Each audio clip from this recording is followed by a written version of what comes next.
Filler is what most people call when an anime gets content that was not originally in its manga. Whether you like it or not, My Hero Academia actually has very little filler and really doesn't have any filler arcs. Today we're talking about what if My Hero Academia had filler arcs and did not break for seasons. So let's do this.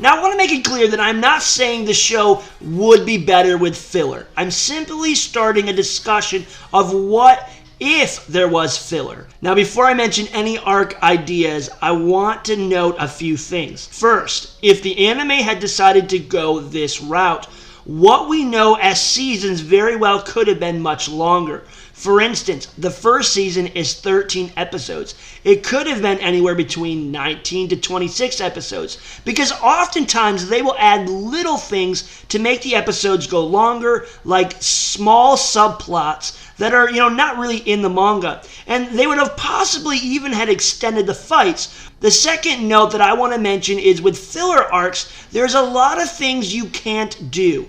Because the anime still plans to follow the manga, you rarely have the room to develop any characters that is in the manga. You can, however, create characters and deepen them, but they have to leave by the end of the arc because they're not in what's going on in the manga. Anyways, with that being said, there are a lot of ideas I would have liked to have come up with that I simply couldn't because of the boundaries that filler typically has. Now that everything has been said, I have come up with 5 filler arcs for My Hero Academia. If you have any filler arc ideas, make sure that you comment them below. The first one that I came up with, I call the All Might Press Tour arc. This arc could take place between the sports festival or between Season 2 and Season 3. In this arc, All Might is traveling around the world, going from country to country and sparring with a number of different number 1 heroes in each country.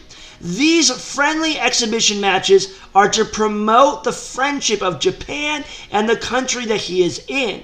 While he does this, he does bring a small group of students with him, like maybe Deku, Bakugo, Ida, Uraraka, and maybe even Todoroki, I don't know, but a group of students.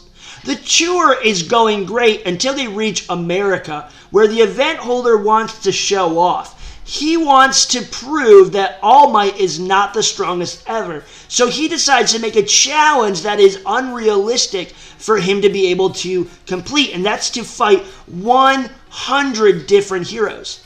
This battle would take place in a large tower where each floor would have a different hero on it. To prove his strength, All Might would have to battle his way all the way to the top and beat all 100 heroes. And he would have to be doing this all while it is televised live around the world. All Might realizes that this is unfair and declines and makes plans to move on to the next country. But before All Might can leave, the event organizer actually kidnaps all of All Might's students and puts them on different floors of the tower for All Might to have to save. With this change-up, All Might is forced into taking the challenge. He begins to fight his way up the tower, battling several different fierce heroes with their unique quirks. The first student he is able to save is Deku, and Deku joins him to battle the other heroes. Time after time, they rescue another student, and that student would help him clear another floor. And finally, they get to the top and defeat the last one and save the last student. Even though All Might did not do it all by himself, he still looked as strong as ever and proved that he is still the symbol of peace. After, All Might speaks to the authorities and the event holder is arrested on kidnapping charges, the arc ends with them quickly finishing up the tour and heading back to Japan. The second arc is what I call the Imposter Arc. I feel like this arc really could fit anywhere within the 3 seasons that have already come out. But in this arc, the school is going on as normal when Class 1A and Class 1B are summoned to, a training ground where there's a bunch of different training rooms and stuff like that. Both Eraserhead and Vlad King are under the impression that Principal Nezu actually called them down to bring these students, but they're quickly separated from their classes and they're kind of locked away in a separate room. Both Eraserhead and Vlad King are locked up now and they can't get out. Then, without anyone knowing why, all the students just start fighting each other and quickly split up amongst this large training ground. Deku quickly realizes that there are more students than just the two classes. In fact, some of these students look a little too old to be students at all. They look much more like young adults to him. Meanwhile, Principal Nezu and some other faculty are talking about the UA traitor. They find security footage of previous students pretending to be normal students on campus. It quickly is assumed that these former students may be, in fact, the traitors. Many of the students get split up into different groups, with many Class 1A students fighting in pairs with Class 1B. Sooner or later, it is revealed that there is 20 older people dressed as students amongst everybody, and these are the guys that they are fighting. As the arc progresses, we learn that this is an old class, and Eraserhead had failed the whole class, and they were kicked out. Because these former students already knew the place, they had no problem sneaking onto campus and luring the classes into the training ground. As the battle goes on, Principal Nezu and the faculty watch enough footage to discover when exactly these students started sneaking on to campus. It is enough to disprove their traitor theory, since they hadn't been on campus before the USJ attack. But now the question is, where are these imposter students? They dig deeper to find that they're actually on the campus right now, and they're in this specific training ground. The faculty comes down and are able to get Eraserhead and Vlad King out with ease. They quickly rush and gather the imposter students, and it is revealed that these students wanted nothing more than to get the revenge on UA by slaughtering their inexperienced first years. Of course, this arc ends with them capturing all these guys, kicking them out, and they probably all get arrested. The third arc is definitely the one with the least amount of action, but is more about suspense. This arc I call the Murder Mystery Arc. This is another arc that I feel like could fit within any time frame or between most of the 3 seasons.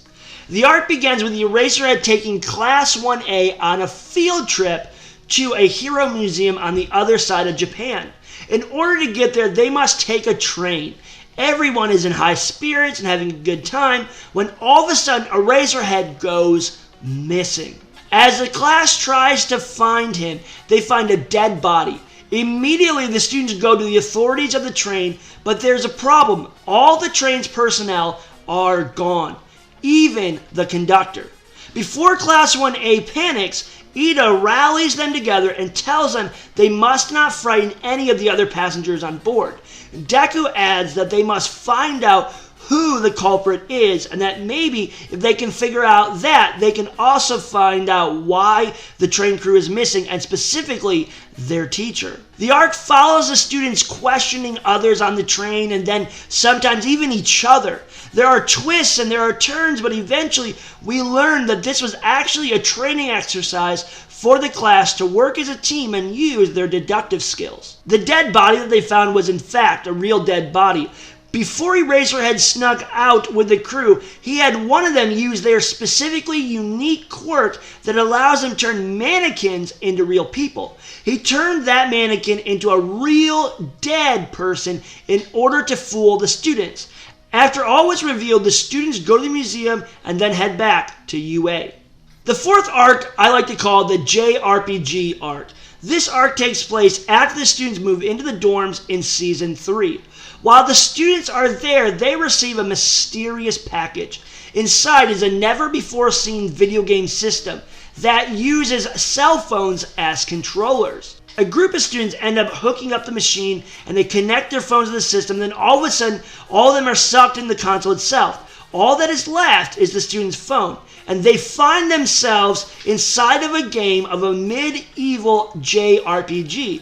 They come to the conclusion that if maybe they can just beat the game, they'll be able to get out.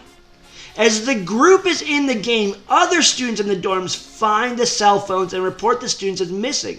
At first, some speculated that they snuck off campus and left their phones so that no one could track their whereabouts, but it becomes increasingly obvious that there is foul play at hand. The school files a police report, and the police connect this case with several other investigations where strange packages were delivered with different kinds of tech being found inside. In all cases, people went missing. As the police uncovered that there is a villain with a quirk that allows them to create unique tech and put people inside of that hardware, our students are leveling up and they're fighting the different bosses throughout the game. The police find the villain and are able to subdue him, but being able to get him to release the people is another story. The students finally beat the game, but are not released. Instead, the game restarts and they're all back at level 1. The villain sends the police on a mind game through an abandoned warehouse that is full of booby traps and riddles. The villain tells them if the police can complete his puzzles and all the different things that he has in there, he will release everybody. It is definitely a challenge for the police, but they do it and the villain releases everybody. For my 5th and last arc, I have the villain Deku arc. I know there's a lot of fan fiction and a lot of fan art out there about a villain version of Deku. I've never read any of the fan fiction, but the art got me thinking and it helped inspire this arc. This arc would only fit after Season 3. So All Might and Deku happen to be out spending the day in the city together, when all of a sudden a strange new villain approaches them. He holds up a large mirror and out comes themselves. It is quite obvious that these doppelgangers have no good intentions in mind, so since Deku has his temporary hero license, he goes to take them on. All Might is stuck there helpless since he can no longer transform into his, superhuman self. Deku quickly gets overpowered, and the bad All Might grabs the real All Might and starts to pull him back into the mirror. Deku tries to stop him, but, he ends up only getting shoved in the mirror as well. Now, only the strange mirror villain and the opposite Deku, that we will now call Villain Deku from here on out, is outside of the mirror. The villain tells Villain Deku that he wants him to stay in this world. And so as the arc continues, Villain Deku takes Deku's place in all of his classes. He even makes an excuse to the school that All Might is sick and won't be able to teach until further notice. So Villain Deku ends up creating havoc around school with his classmates. He is wild, short-tempered, mean, overly aggressive, and, is actually a lady chaser. He quickly starts to destroy Deku's reputation. Meanwhile, All Might and Deku are in the mirror world. In this world, all the villains are heroes, and all the heroes are villains. So Deku and All Might have to team up with All for One and the Vanguard Action Squad to take on UA High and all of the teachers. During the battles in the mirror realm, Deku's classmates start spying on Villain Deku until they finally find him meeting with the mirror villain. After more investigation and spying, they overhear what happened. Several students confront Villain Deku and the mirror villain. Here, Bakugo has a brutal all-out fight with Villain Deku. In the end, this fight gets Eraserhead's attention and he fights the mirror villain. Through that battle, he is able to force the villain to open up his mirror and let Deku and All Might out. Meanwhile, in the mirror realm, Deku is fighting the villain All Might. A portal opens for them to leave, but villain All Might is stopping them. Deku has to work together with Shigaraki and All for One to defeat villain All Might. Finally, Deku and All Might comes back to the real world and Villain Deku is sent back. The mirror villain is arrested and life goes back to normal. Well, there you guys go. 5 different filler arcs. If you have any ideas for filler arcs, make sure that you comment them below. Thanks for watching, guys. Don't forget to subscribe, like this video, and turn on that notification bell so you never miss a video. And we will see you guys next time.